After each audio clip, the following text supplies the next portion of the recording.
When you have a desire that you are not contradicting with doubt, doubtful thoughts. Doubt is the feeling that you feel when you are contradicting your desire, or anger, or frustration, any of those emotions that don't feel so good. They're all about your contradiction. And it's easy to understand how you would get there, isn't it? Because you are observing the world and you are seeing things wanted and unwanted.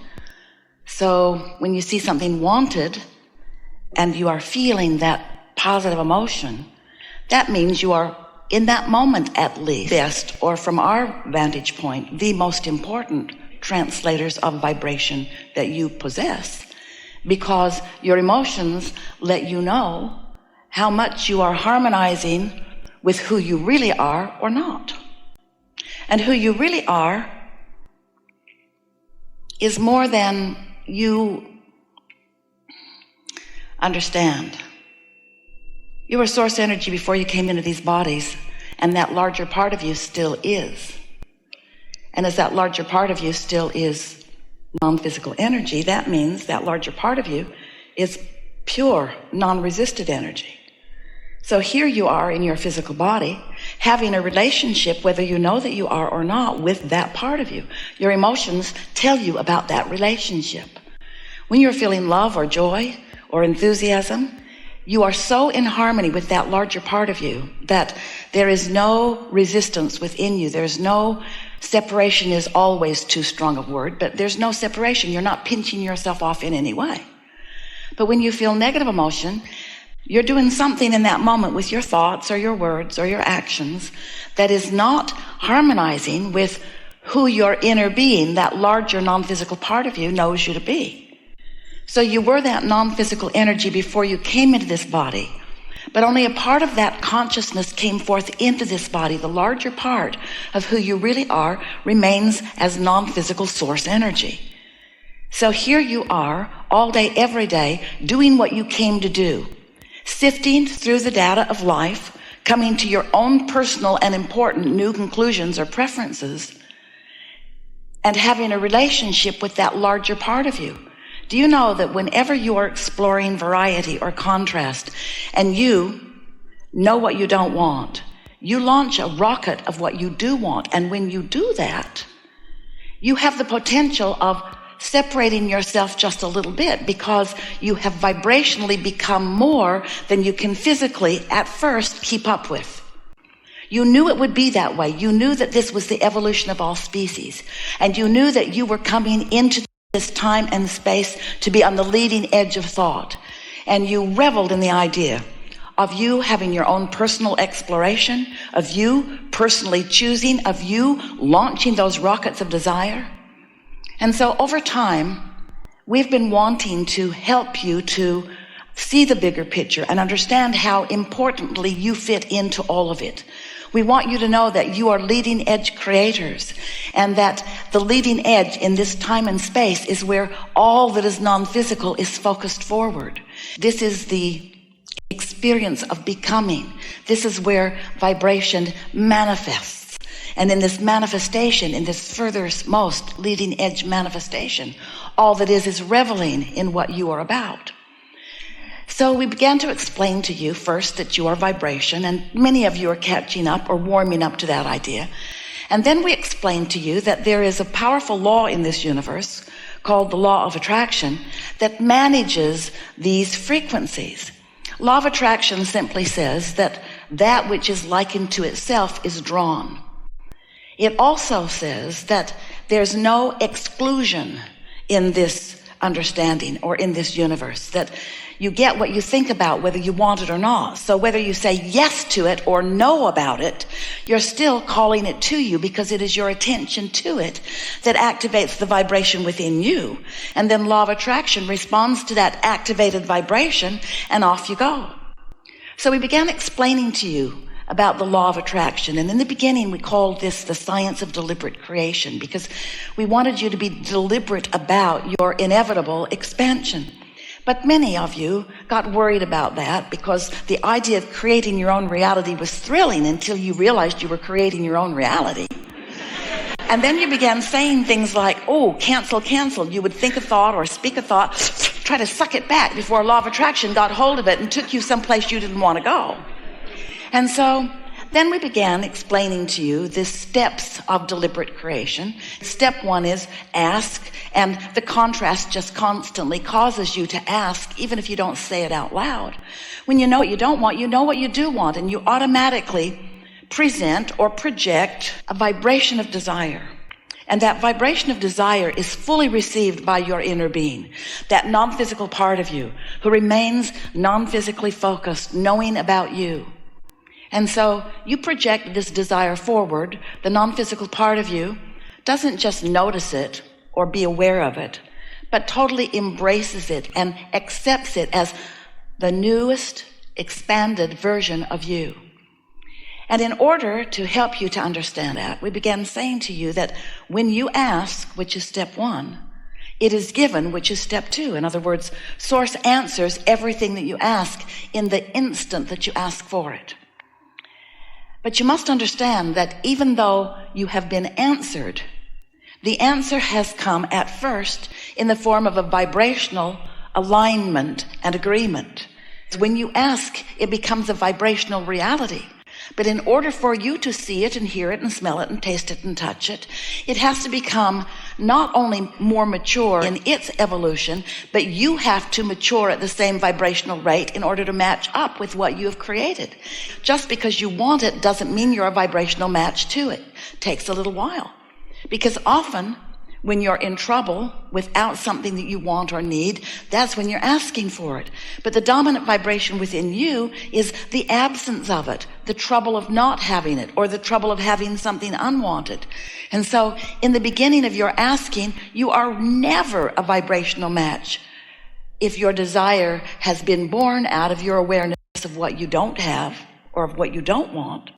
So that's where we know that we can be of most value to you, in helping you get up to speed with your own desires. And that is, in fact, the only value that we have to you, and it's the only quest or goal that you ever really have, is to get up to speed with your own desires, to get up to speed with what life has caused you to already become.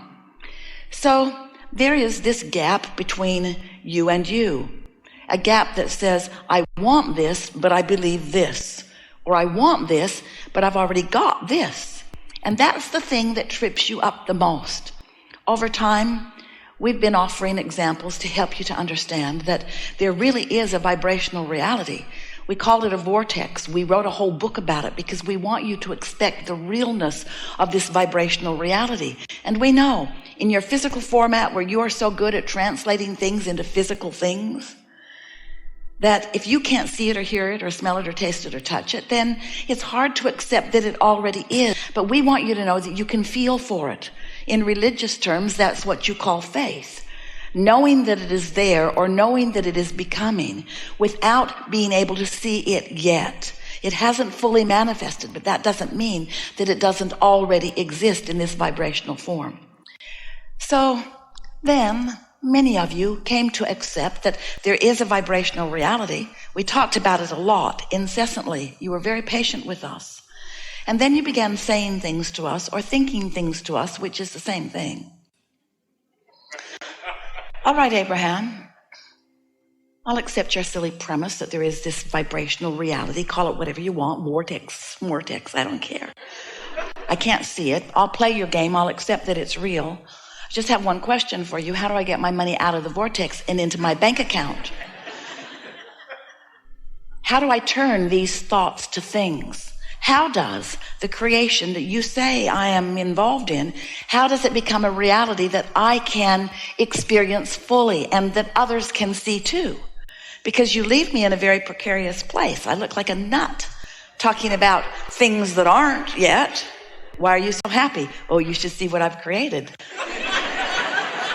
I'd like to. Where is it? Well, it's in this secret place that some refer to as the vortex. Oh, it's real. Everything I want is in there. How do you know? Well, I just know. I can feel it. I know it's in there. Well, when's it going to come out? It's not easy, is it? Being in your physical body where seeing and hearing and smelling and tasting and touching is the only form of reality that you've ever really been encouraged to embrace. And now we're asking you to accept, first of all, your vibrationalness. We're asking you to accept that you are vibrational and to accept that the entire universe is too. And when you begin to look at this universe as vibrational, and you begin to accept the idea of law of attraction, and when you get it, that you get what you think about, and you begin to watch your thoughts turn to things, that's the operative word here in this gathering today. Let's talk about how these vibrations become thoughts and these thoughts become things, because this is the process of creation.